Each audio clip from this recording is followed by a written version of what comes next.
ପିଲାମାନେ ଆଜି ଆମେ ସୁଶିष्ୟ ଉପମନ୍ୟୁ विषयर अवशिष्टांश पाठ करिबा, तार अर्थ बुझिबा एवं व्याकरणगत ज्ञान मध्य आहरण करिबा।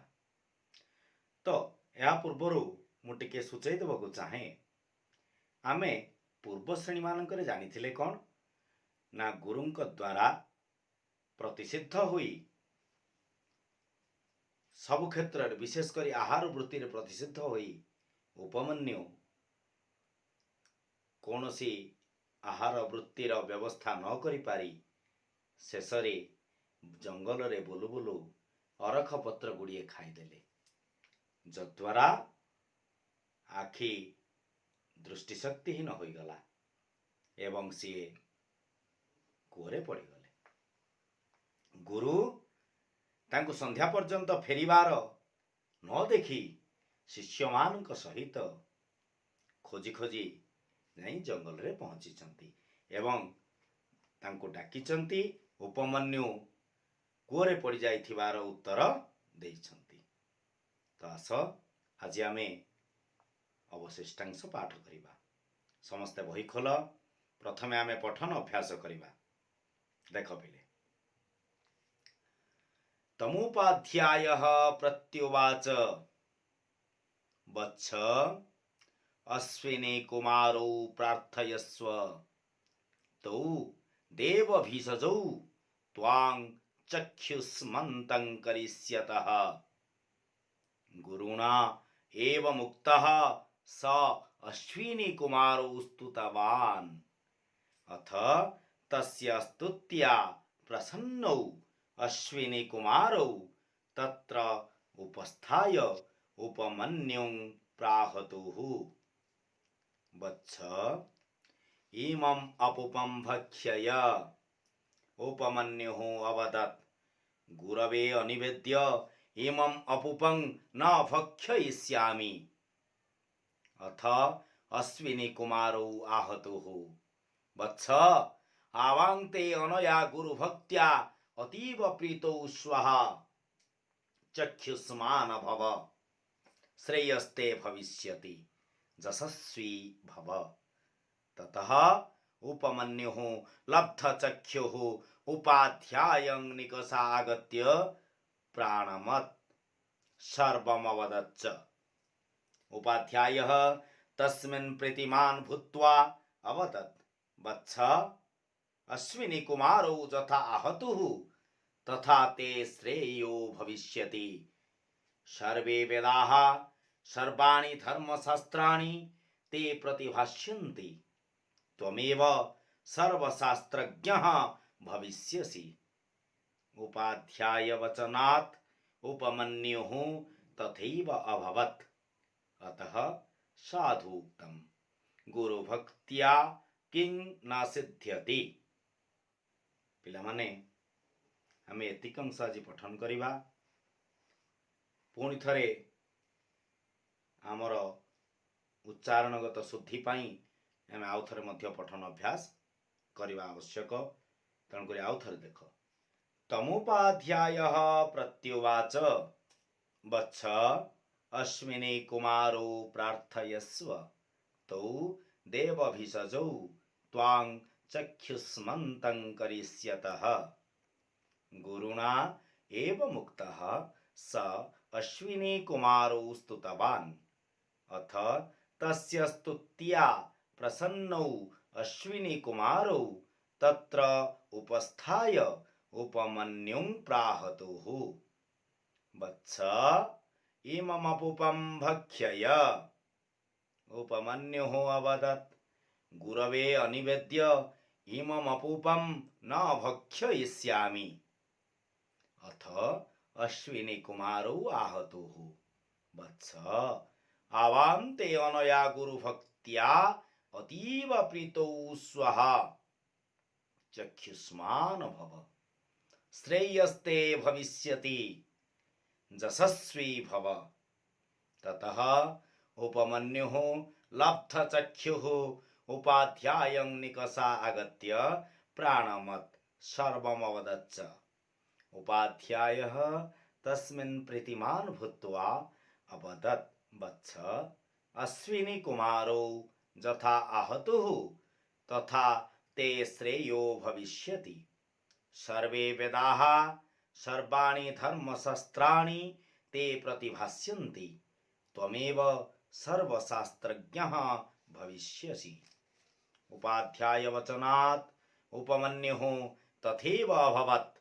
अतः साधुक्तं गुरुभक्त्या किं न सिद्ध्यति। तो पिलामाने आमे ए विषय अंश पढ़िले। वर्तमान आमे विषय रे थिबा केतेगुड़िए कठिन शब्द एवं संधिगत शब्द उभय विषय रे जानिबा। देख पिले आमे अनेक शब्द या पूर्व पढ़ी जो गुड़ा को मध्य एई अनुच्छेद रे अछि। मो केतेगुड़िए विशेष शब्द तुमको कहूची।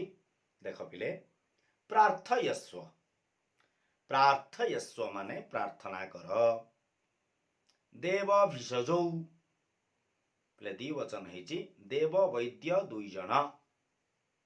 गुरुणा गुरुणा बोले गुरुंक द्वारा।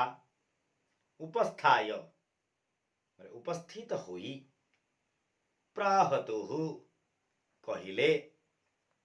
अपूपम अपूपम माने पिले पिठा।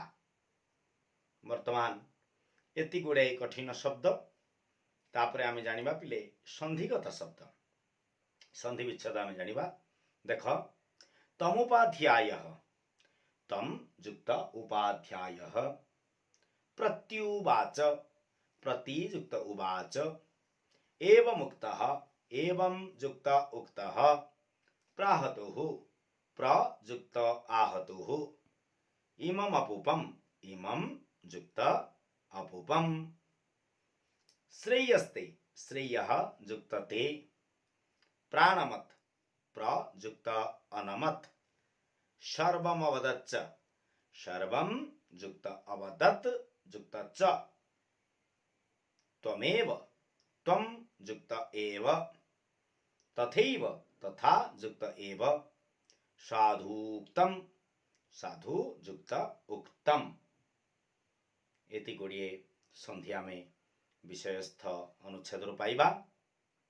वर्तमान आमे जेतिकी अंश पढ़िले तार अर्थ जानिबा। देख तमुपाध्यायः प्रत्युवाच तम उपाध्यायः प्रत्युवाच तांको गुरु प्रत्युत्तर देले। वत्स वत्स माने पुत्र अश्विनी कुमारो प्रार्थयस्व। अश्विनी कुमार दुई जनंको प्रार्थना कर। तौ देव भिषजौ त्वां चक्षुष्मन्तं करिष्यतः। तौ देव भिषजौ बोले से दुई जन देववैद्य त्वां तुमको चक्षुष्मन्तं करिष्यतः चक्षुष्मान करिदेवे बा चक्षु प्रदान करिदेवे। गुरुणा एवं मुक्तः बोले गुरुंक द्वारा यही परी कुहाजिबारे स अश्विनी कुमार स्तुतवान। से अश्विनी कुमार को स्तुति कले। अथ तस्य स्तुत्या यहाँ परे तांकर स्तुति रे प्रसन्न अश्विनी कुमारो अश्विनी कुमार दुई जन प्रसन्न होई तत्र उपस्थाय सही ठारे उपस्थित होई उपमन्युं प्राहतु। उपमन्युं को कहिले वत्स पुत्र इमम् अपूपम भक्षय। यही पिठाटी को भक्षण कर बोले खाई दियो। उपमन्यु अवदत् उपमन्यु कहिले गुरवे अनिवेद्य इमम् अपूपं न भक्षयिष्यामि। उपमन्यु कहिले गुरवे अनिवेद्य बोले गुरु को निवेदन न करी गुरु को अर्पण न करी इमम् अपूपम यही पिठाटी को न भक्षयिष्यामि भक्षण करि परिबे नाही। अथ अश्विनी कुमारो आहतु।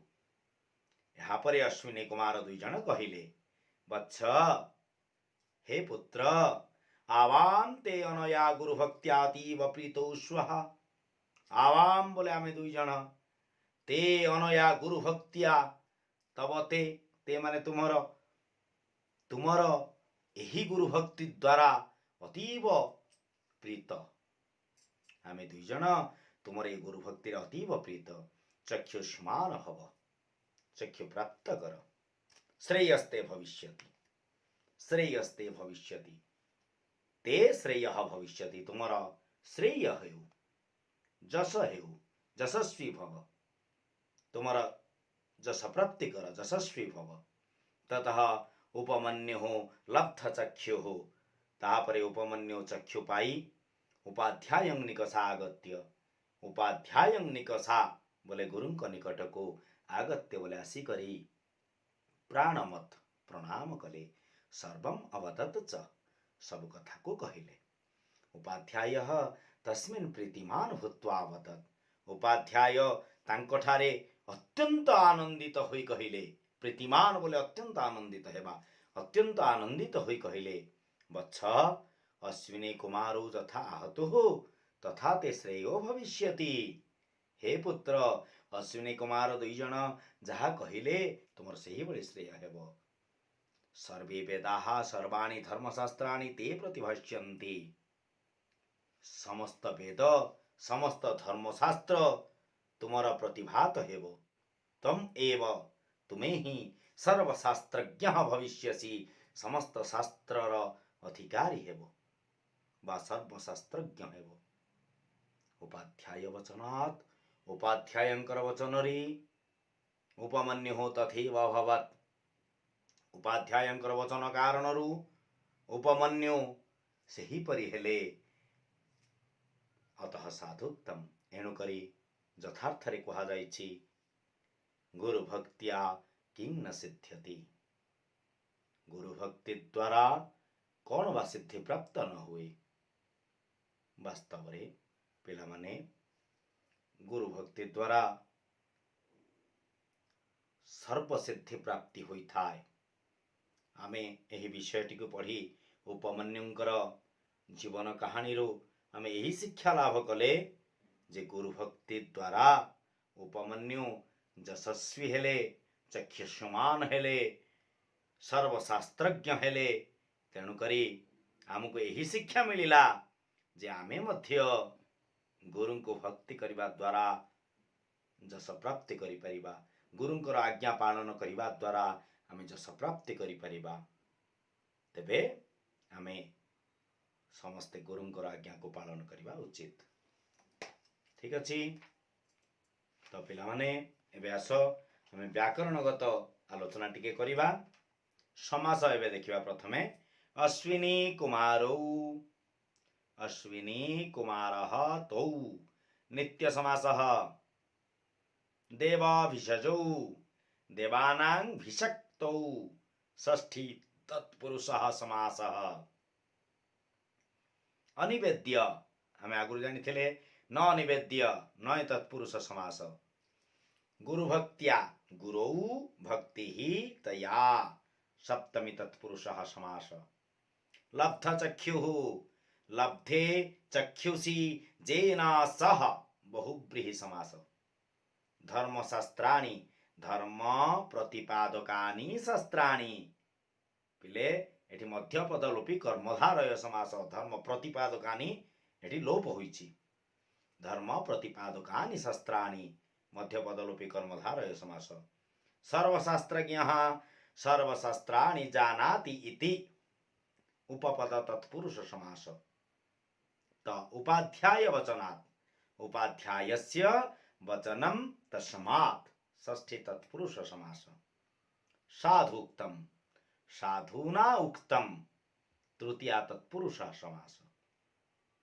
समास पिला माने विषय अंशरे एतिकी रहिछि या परे आमे प्रकृति प्रत्यय को आसीबा देख पिले उक्तः वच युक्तक्त स्तुतवान स्तु युक्तक्तवतु लब्धः लभ युक्तक्त प्रसन्नौ प्रयुक्त सद युक्तक्त उपस्थाय उप युक्त स्था युक्त ल्यप आगत्य आ युक्त गम युक्त ल्यप भूत्वा भू युक्त क्त्वा भक्त्या भच युक्त तिन भक्त्या तो पिलाय यापर आमे किछि सकारण विभक्ति विषय जानिबा। देख वत्स संबोधने प्रथमा अश्विनी कुमारौ कर्मणि द्वितीया त्वां कर्मणि द्वितीया चक्षुष्मन्तं कर्मणि द्वितीया गुरुणा अनुक्ते कर्तरि तृतीया स्तुत्या स्तुति हेतु तेणुक हेतु तृतीया उपमन्युं कर्मणि द्वितीया आवां कर्तरि प्रथमा ते शेषे षष्ठी गुरुभक्त्या हेतु तृतीया उपाध्यायं निकषा जोगे द्वितीया उपाध्यायं निकषा तो निकषा शब्द जोगरे आम जानी द्वितीय विभक्ति हुए उपाध्याय वचनात् हेतु पंचमी वचन हेतु उपाध्याय वचन हेतु तेबे उपाध्याय वचनात् हेतु पंचमी पिलाए यही भाव में आम ये सकारण विभक्ति जानिले तेबे आमे विषय को संपूर्ण रूप से पठन अभ्यास करिबा। जो कठिन शब्द गुड़ाक कहुई तार अभ्यास करिबा। सकारण विभक्ति समास संधि विच्छेद बा विषयर सारमर्म सब गुड़ाक मन रखा को चेष्टा करिबा।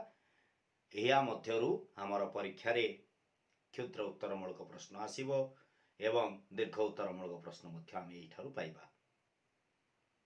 ठीक अच्छे तेणुक आम अभ्यास बारंबार करवा जद्वारा आमर मध्य श्रेय हो। ठीक अच्छे।